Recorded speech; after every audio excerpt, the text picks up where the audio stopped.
Hey guys, what's going on? We got a sick day. This is actually my biggest day ever on this account.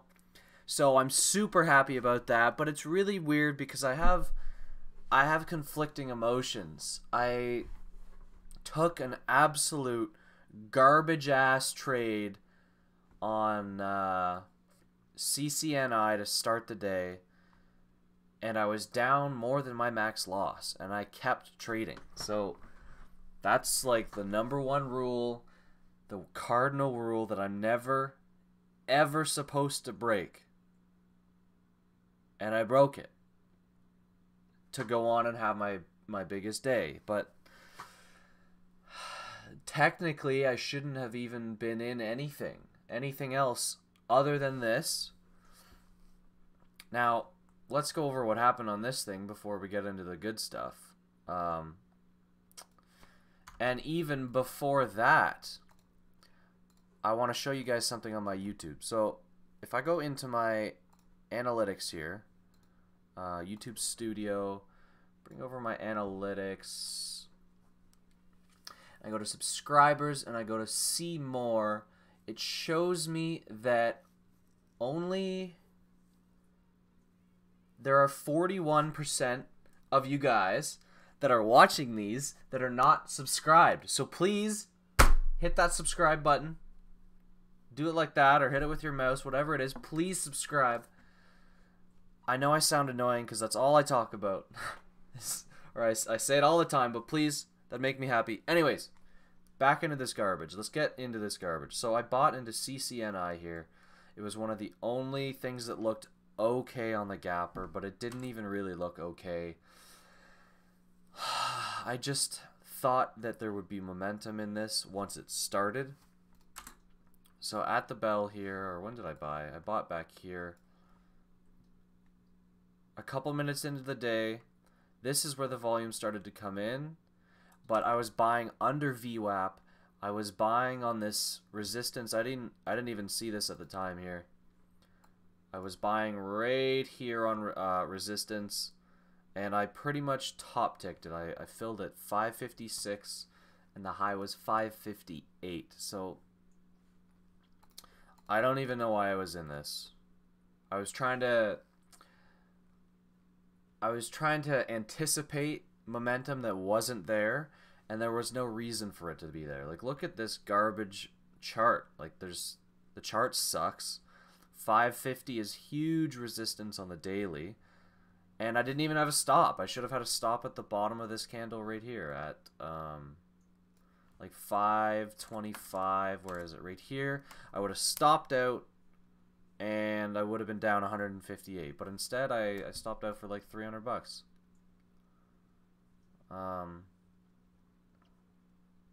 Yeah, I stopped out somewhere in here. I had just switched over to ATAI at the time, but I should have been done. That's it. Why did I keep trading? Now, the answer to that is that I knew that I wasn't, like, I was annoyed by CCNI, but I wasn't like trading super emotionally. I wasn't pissed off. I did take another stupid trade on it, but we'll go over that after the ATAI trade. So we'd known that there was nothing on the scanners. Nothing was popping up. We were waiting for something that had momentum. So when I saw ATAI, I knew I instantly liked it. So I flicked over to it. ATAI, I said, what is this thing that's moving? We just had a huge candle on huge hold, and that pushed us up. I didn't mark it, but I saw it. I think you can see it on the video.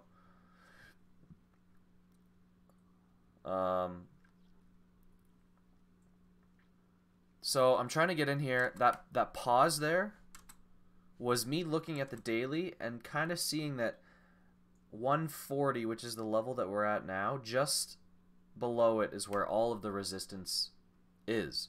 So now that we've broken through it, I assumed that it would act as support.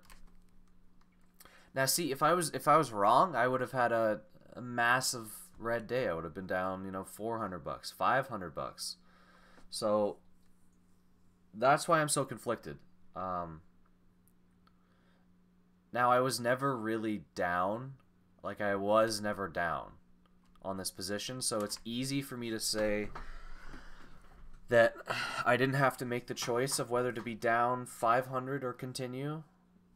I was just always up on this position, and I knew that people were looking for something to jump in because there had been nothing yet that was really moving. So the whole story was there. It's just this thing now, it's beating into me that, like, I broke my rules, and if I just had not had this massive win on ATAI, then I would have been down a lot. I wouldn't have blown anything up, but I would have had a pretty big loss. So 2,000 shares, if I had taken another 10-cent loss, I'd be down 200 bucks, and then yeah, 520, 30, $40 I would have been down, and then I would have been even more pissed at myself because I would have said, oh, I didn't stop trading after my max loss. So even though that happened, I had a winner, so I don't, like, you know what I mean? Does it make sense to any of you guys? Do you understand why I'm not just super stoked that I made $2,000 on ATAI? So anyways, let's get to the trade. So I was also looking for a target because I said this has some huge momentum. We just bounced off huge support. Now where's the target? Now the target is right in here. I can't remember where I look at it. I'm just trying to get in for another 1,000 shares towards the $0.50 here, because I don't think we're going to see 140 ever again in the near future. Because look at all these people stacking up. Everyone, I think, believes the same thing, and they're trying to just hop on. So I got in there for another 1,000 at 154. It turned out to be a pretty good ad, and now I'm just waiting. I'm waiting for a pattern to form. I'm waiting for something to form. I finally mark out that level here at 186, and I think to myself, it's building a flag right now. We're consolidating. I could have even added, but I didn't want to get like too insane. Or maybe I did add, I can't remember. And then as we shove through this flag, potentially, if it does go up, we will be close to this 186 resistance line that I put up here. So I just want to get out for 2,000 or whatever, 2,500 at 179. That's the plan. I'm not selling early. I could have sold right now and been up $200 on the day.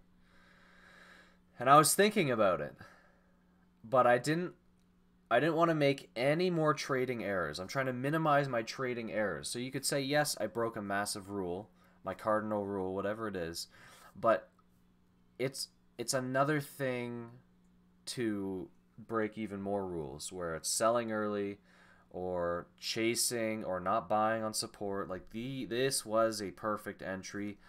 This ad here was just to increase my size because of that loss, I suppose. Here, let's go back and watch that breakout. So right above this 176 breakout level, I have my shares at 179. They got filled there on that shove. They weren't showing on the level 2 because I used the order window here. So I got filled for 2,500 shares of 3,000. And now I'm just waiting. I take another trade with huge size. So we come up to that level, 186. We've officially hit, where is it here? There. Now we've officially hit 186. We've hit the resistance. So I'm expecting an actual pullback. We're consolidating. Oh, and this is where I take that other trade on CCNI. So we actually do get the momentum to come back up, and then it comes back down to this 550, and I take it for 1,000 shares. I think that this was a good trade, but I took it with too much size. At this point, I was kind of filled with a lot of emotion. I had just locked in $1,000 on ATAI after losing 300 on CCNI.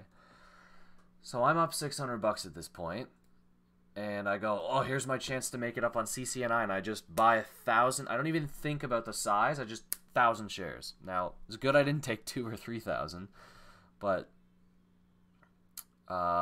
again, it was just like I was down again. I'm not adding in here. And I think that's what I'm the most happy about, is I'm not just adding on a trade that is kind of sketchy. I'm just waiting. Now, I could have sold there for break even, but I was trying to sell up towards this 580 here, and I did think that this could work out. I had my stop in there at just under this candle at 539, and I ended up getting some slippage, and then the whole thing got out at 330 or 535. So now look at this loss. $500, and all the meanwhile I'm looking at ATAI on this monitor again, because it's actually forming the first actual flag on a higher time frame.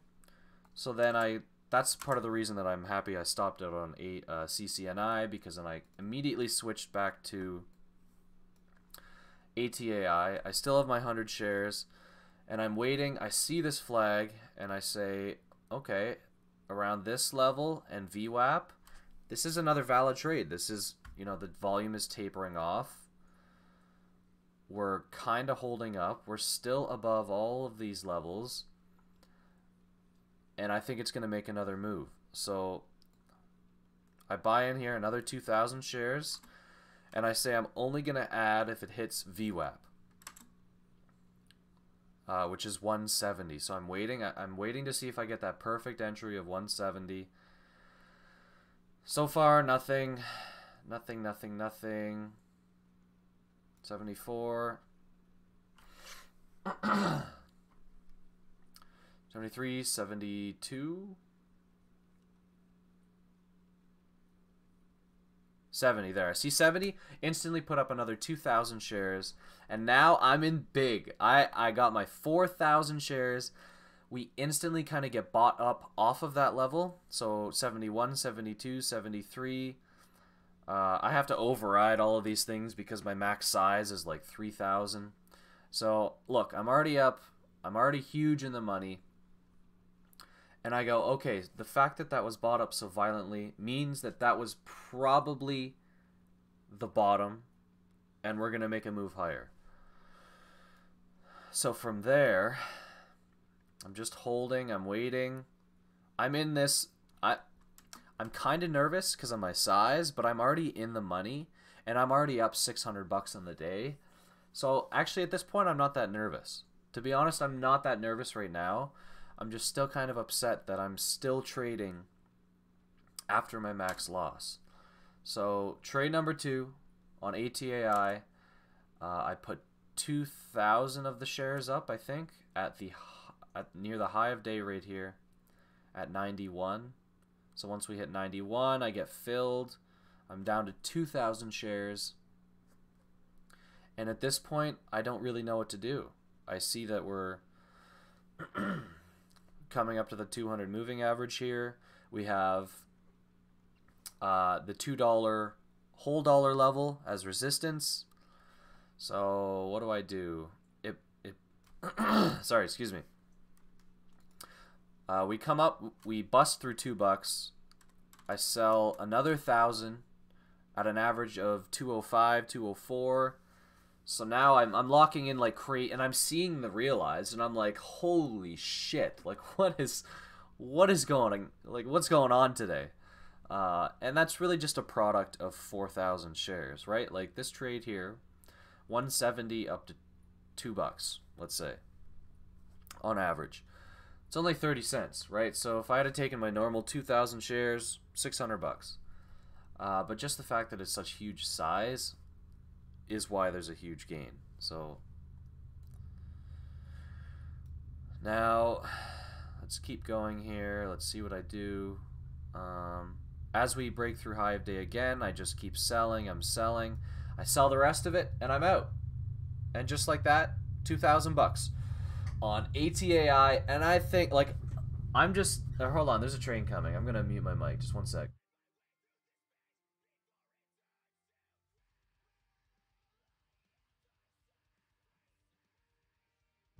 All right, it's mostly gone. So at this point, I'm honestly flustered. I'm staring at this. I'm staring at my daily $1,500 gain. I'm staring at this fat loss on CCNI, and I'm thinking to myself, like, what did I just do? It was really conflicting at first because, like, I already explained it, right? Like, I was down more than my max loss, and I kept trading, but it doesn't matter if I wanted to be done or if I thought that I could make it up. That could have just turned into a worse loss, maybe this loss, right? Because at first I was down 300, and then if I had taken another loss, I would have been down this much, and then I would have had to stop. And then I would have been here saying, oh, I'm an idiot, I traded packs my mass loss, and I'm never going to do that again. Whereas if I had followed that, I wouldn't have had this ATAI gain. I think I'm conveying well what I'm going through. I hope that really makes sense to everyone. And not only do you get to see that, you get to see the emotions of trading, the decision making, but also some pretty sick trades, because ATAI was pretty friggin' sick. Like, this was sick. This ad was just sick. These sells were sick. And yeah, there's a really good resistance line here, 257 on the daily. I didn't hold on to any for that. We made it up there. We double topped, and then we kind of died after that. So to improve, I think what I need to do is just really focus at the open and not take something just to take it, because I always just try to jump into something at the open, and I have trouble just not trading. So at the time, VWAP here was actually not this low. VWAP was like up here. So I shouldn't have taken that trade, and it's good that I only took 500 shares because I knew that it could not work, but I shouldn't have taken that, for one. And the signs were there. We were under, like, we didn't show that 550 was support yet, and it is major resistance. Mistake one, or how to fix number one. Number two is that I didn't wait for it to be over VWAP. I didn't wait for a pattern. There's three things right there. It was lower volume than I usually trade. The chart looks like shit. Like, how many reasons do I need not to trade this? And then when it finally did show that it was above VWAP here, it was above resistance, I took it, and then I lost 56 down to 36. I lost 20 cents. That was okay. That was an okay trade right there, but the first one was not okay. Whereas ATAI met all the things. It had news. Sorry, I forgot to mention, I looked up and I saw that it had news. It was above VWAP. It was above resistance. It was above pre-market high. It was above everything. Everything met the criteria, whereas nothing met the criteria for CCNI. So hopefully, everybody, that was useful. I'm going to go enjoy the rest of my day. I don't care what happens the rest of the day. I'm not trading. We're on the backside of ATAI, clearly. This is downtrending, or whatever, or wherever you want to draw this. This is obviously on the backside. I'm not going to touch it. Please let me know your comments, your questions. Leave them down there below after you hit subscribe, because half of you aren't even subscribers that are watching this. And let's hit 700. I'm at like 680. That's one of the best things about this, is seeing that go up, because it shows that I'm kind of putting out useful content and that you guys are enjoying it. So please hit subscribe, comment below. We'll see you tomorrow. Peace.